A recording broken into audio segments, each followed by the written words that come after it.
जय हिंद दोस्तों, नमस्कार।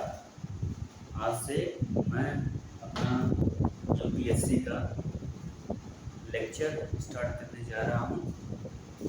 यूपीएससी में तो वैसे तो बहुत से सब्जेक्ट होते हैं, तो इसके बारे में मैं चर्चा करूँगा। यूपीएससी हो गया, यूपीपीसीएस हो गया, कई सारे एग्ज़ाम हैं, साथ ही बैंक, रेलवे, तमाम सारे एग्ज़ाम हैं, आप देख सकते हैं। लेकिन मेरा जो मेन फोकस है जो यूपीएससी का ही है। मैं स्टार्ट करने जा रहा हूँ हिस्ट्री, जो कि मैं हिस्ट्री बहुत पसंद करता हूँ। हिस्ट्री, सबसे पहले आप हिस्ट्री क्या चीज़ है ये जानिए। हिस्ट्री, हिस्ट्री को हिंदी में इतिहास बोलते हैं।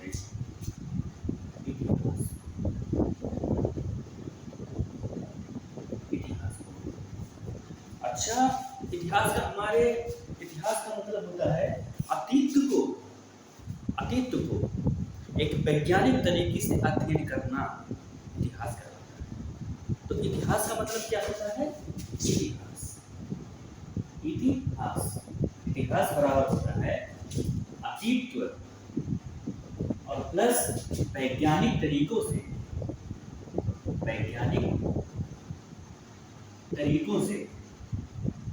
अध्ययन करना, ये है इतिहास। इतिहास हमें ये सिखाता है कि हमारे देश की सांस्कृतिक व्यवस्था कैसी है। इतिहास ये सिखाता है कि हमारी जो परंपराएं हैं वो कैसी है, हमारा देश कैसा है। इतिहास हमें गौरवशाली होने का अनुभव कराता है। इतिहास हमें अपनी पूर्व की समस्याओं को देखते हुए वर्तमान में सुधार करने के तरीकों को बताता है। इसलिए बहुत लोग कहते हैं कि इतिहास पढ़ने से क्या फायदा, कोई मतलब नहीं है, हमारे इसका क्या उपयोग है। लेकिन नहीं, इतिहास ही सिखाता है कि हमारी चाहे राजपूत का हो, चाहे वो चंद्रगुप्त मौर्य का साम्राज्य रहा हो, चाहे वो अकबर का साम्राज्य रहा हो, चाहे वो बाबर का साम्राज्य रहा हो, चाहे मुगल सल्तनत रहा हो, चाहे दिल्ली सल्तनत रहा हो, चाहे वीर राजपूत का शासन रहा हो, ये चीज़ हमें बताता है उन्होंने शासन कैसे किया, उन्होंने देश में किस तरीके से रूल किया, किस तरीके से अपनी प्रशासनिक व्यवस्था को कैसे चलाया। हमारी वो चीज़ें हम आज उसको देखते हुए आते हैं और उसके बाद हम उस पर विचार करते हैं।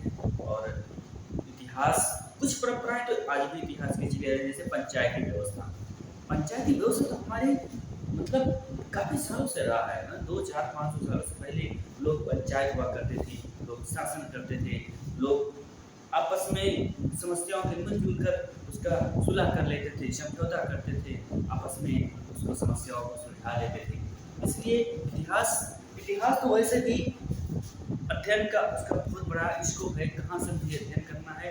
लेकिन जो यूपीएससी में जो पूछा जाता है वो हम पढ़ते हैं सिंधु घाटी सभ्यता से।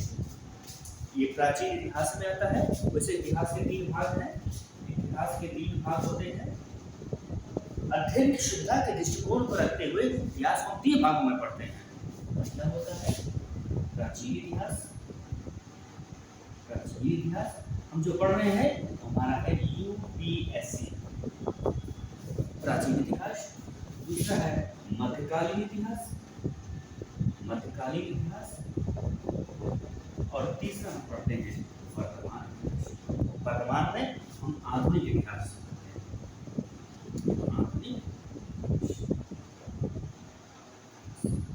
तो हम अध्ययन करेंगे प्राचीन इतिहास के बारे में। आप अध्ययन करते जाइए, इसको मैं एक वैज्ञानिक तरीके से बताऊंगा। वैज्ञानिक किसी भी चीज़ को पढ़ने का सही तरीका होता है वैज्ञानिक तरीकों से पढ़ना। जब हम वैज्ञानिक तरीकों से पढ़ते हैं तो बड़ा आनंद आता है, और जब आनंद आता है इसलिए किसी भी सब्जेक्ट को पढ़ने का सही तरीका है वैज्ञानिक तरीके से रुचि लेकर पढ़ा जाए, आनंद लेते हुए पढ़ा जाए। ये जीवन भी एक आनंद है, पढ़ाई भी एक आनंद है। एक हमारे जीवन में जो कुछ हो रहा है उसको हम आनंद लेते हुए चलें।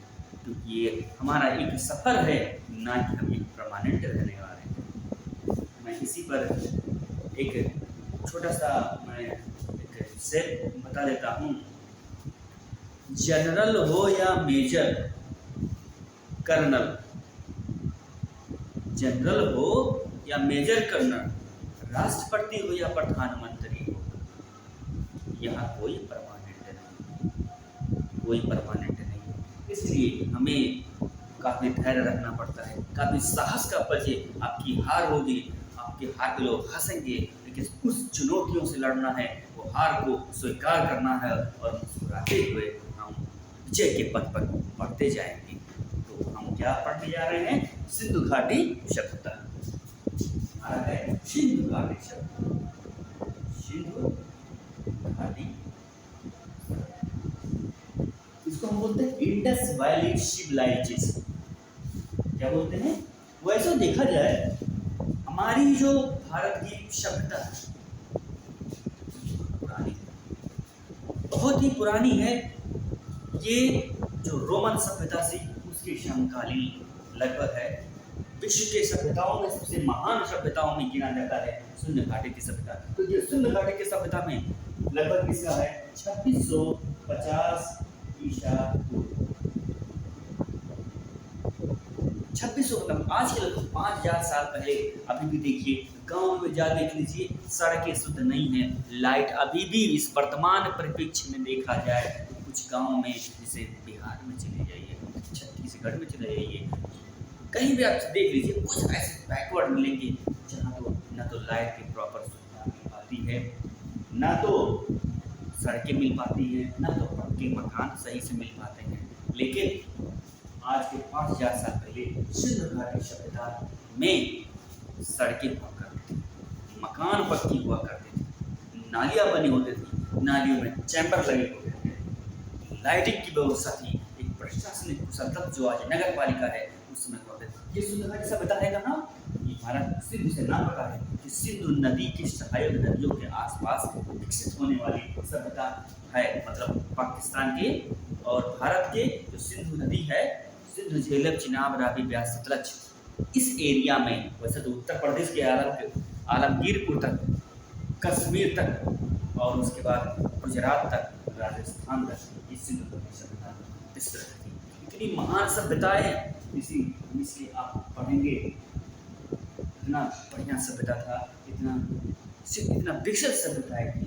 उस सभ्यता की हम विस्तृत से अध्ययन करेंगे। लेकिन ये जान लीजिए कि ये सिंधु मतलब क्या होता है, जो कि हड़प्पा और मोहनजोदड़ो दो स्थल है।